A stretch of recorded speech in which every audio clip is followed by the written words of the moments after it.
Assalamu alaikum, dear students of class 9th, Girls High School, Kalamabad. Dear students, in the previous video we discussed the atomic number of the element. Today, let us try to explain the different physical properties of metals. As we know that these elements are placed in the modern periodic table on the basis of their atomic number. Hydrogen has atomic number 1 because it has only one electron in its atom. That is why its atomic number is 1. Now today let us try to explain the properties of these metals. So dear students, as we know that hydrogen is an element, helium is an element. When we define the element as you know, the substance which is made up of same kind of atoms.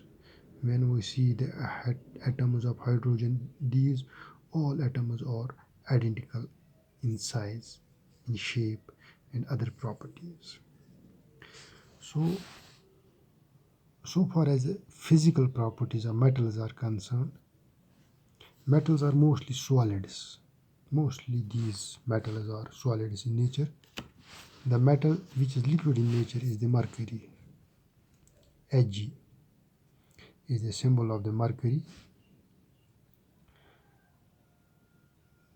The metals have very high tensile strength. That means they are very hard, they are very rigid. That is why they are not easily broken down. That is why they are used in making bridges. They are used for transportation purposes. They are used in making cars, in buildings, in dams, etc.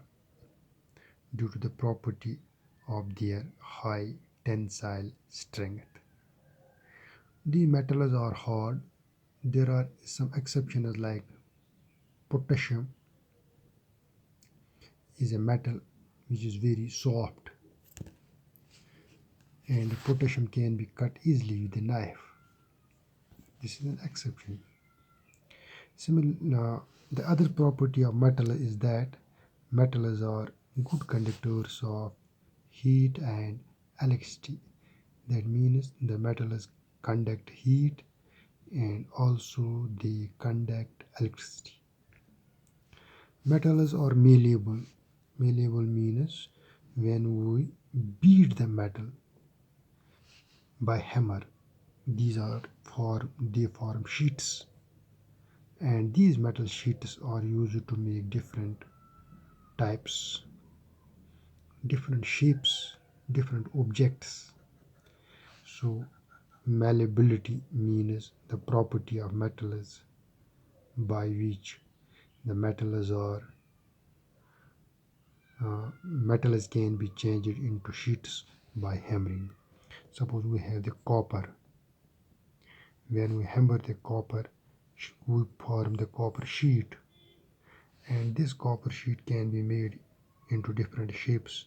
We can form the shape of a plate, the shape of bowl, the shape of glass, and other shapes by the property of metal which we called as the malleability.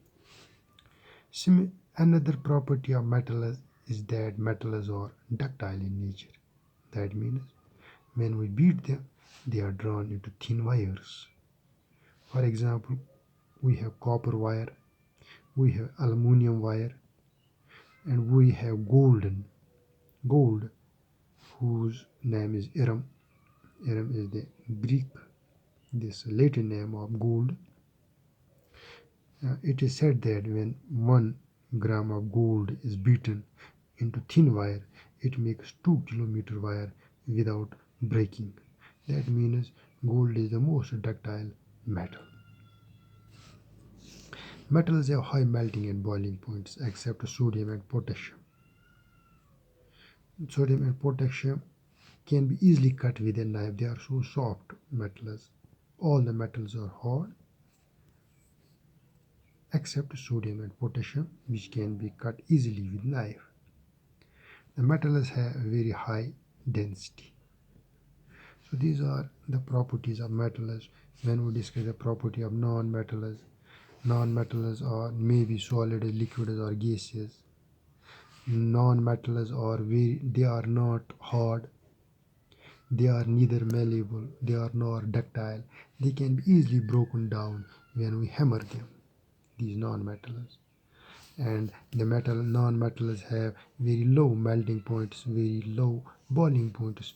These non-metals are bad conductors of heat and electricity. So, dear students, these are the properties of metals and non-metals. Basically, all these metals and non-metals are elements, and elements are the pure substances which we are reading in this chapter.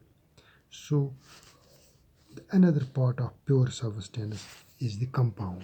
Compound is also a pure substance, and the compounds you see here, pure substances, they are elements.